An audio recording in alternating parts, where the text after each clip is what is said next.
৩৫০ কোটি টাকা খরচেও জলাবদ্ধতা নিরসনে সামান্যতম সফলতা দেখাতে পারেনি ঢাকা দক্ষিণ সিটি কর্পোরেশন।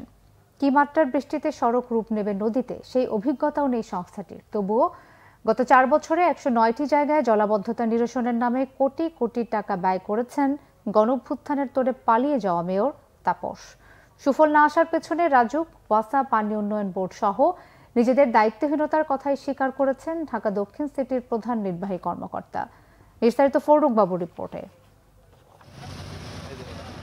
জলাবদ্ধতা নিয়ে গলাবাজি আর জনগণের অর্থ লোপাটের প্রকল্প নামমাত্র বাস্তবায়ন করে পালিয়ে গেছেন ঢাকা দক্ষিণ সিটির সাবেক মেয়র শেখ ফজলুর তাপস।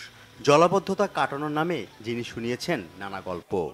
বিচ্ছিন্ন কয়েকটি জায়গা ছাড়া তেমন কোনো জায়গায় দীর্ঘক্ষণ জলাবদ্ধতা থাকে না। কোথাও পানি জমে থাকলে দ্রুত যেন সেটা নিষ্কাশন করা যায়।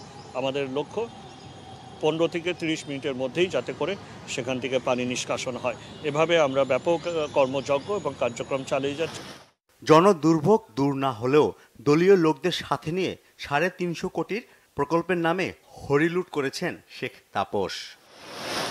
ঢাকা ওয়াসার কাছ থেকে 3 বছর আগে খাল ও নালার দায়িত্ব বুঝে নেয় দুই সিটি কর্পোরেশন, কিন্তু বুঝে নেয়নি ওয়াসার যন্ত্রপাতি ও জনবল। সরকারের কাছে জনবল নিয়োগের চাহিদা দিলেও মেলেনি নিয়োগের অনুমতি, যার পরিণতি ভারী বৃষ্টিতেই ঢাকা দক্ষিণ সিটির বিভিন্ন এলাকার সড়ক দুদিনেও ডুবে থাকছে। বৃষ্টির পানি সরাতে ঢাকা দক্ষিণ সিটি কর্পোরেশন 3টি প্রক্রিয়ায় কাজ করছে। যেখানে পানি জমছে সেখানেই নতুন নর্দমা তৈরি, প্রতিবছর বিদ্যমান নর্দমা পরিষ্কার করা এবং খাল থেকে বর্জ্য অপসারণ। ঢাকা দক্ষিণ সিটিতে জলাবদ্ধতার অন্যতম কারণ খাল পুরোপুরি সচল না হওয়া। 15টি খালের 11টি থেকে বর্জ্য ও পলি সরানো হলেও প্রধান 4টি খাল শ্যামপুর, মান্ডা, কালুনগর ও জিরানি পরিষ্কার করা 3 বছর বন্ধ।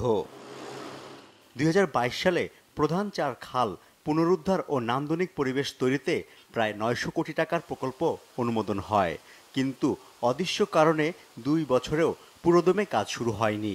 শুধু নর্দমা বানিয়ে 350 কোটি টাকা খরচ করেছে ঢাকা দক্ষিণ সিটি কর্পোরেশন। তবুও জলাবদ্ধতা ইস্যুতে অন্যের কাঁধে দায় চাপাতে মরিয়া সংস্থাটি। এই শহরের যে ক্যাপাসিটি আছে, সোজা কথা, সেই ক্যাপাসিটিও কিন্তু আমার যে ইউটিলিটি সার্ভিসগুলা কিংবা এখানে সকলের সম্মিলিত সহযোগিতার বিষয়গুলো আছে, পারস্পরিক সহযোগিতা, সবাই মিলে সেই সহযোগিতাগুলা করা প্রয়োজন। নাগরিকদের যেমন আছে, অন্যান্য বিভাগের আছে, রাজুকের আছে, আমাদের পাম্পগুলো আছে, কিছুক্ষণ পর পরে আমাকে ট্রিপ করছে, বন্ধ হয়ে যাচ্ছে, পলিথিনের জন্য আমাকে বন্ধ হয়ে, পরে আমি পানিটা নিষ্কাশন করতে পারতেছি না।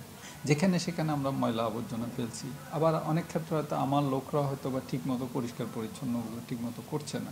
নগর পরিকল্পনাবিদরা বলছেন, অর্থ লোপাটের জন্য প্রকৌশলগত সমাধানে নজর বেশি ঢাকা দক্ষিণ সিটির। পরিকল্পনা ও ব্যবস্থাপনায় তাদের নজর কম। পুরো যে পানি যাওয়ার যে নেটওয়ার্কটা, সেই নেটওয়ার্কটাকে যদি আমরা রিএস্টাবলিশ না করতে পারি, তখন কিন্তু বিচ্ছিন্ন খালের 1 কিলোমিটারের কোনো সংস্কার কাজ, পুনরুদ্ধার কাজ, সেটা আমাদের তেমন কোনো ফল বয়ে আনে না।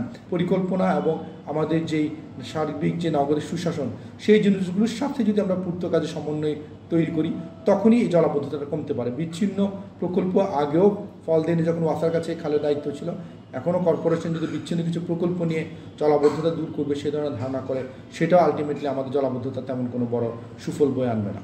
শহরের ভেতরে পরিকল্পিত ড্রেনেজ নেটওয়ার্ক তৈরি না করলে জলাবদ্ধতা নিরসনের পথ দেখছে না নগর পরিকল্পনাবিদরা। ফরুক বাবু, বাংলা ভিশন, ঢাকা।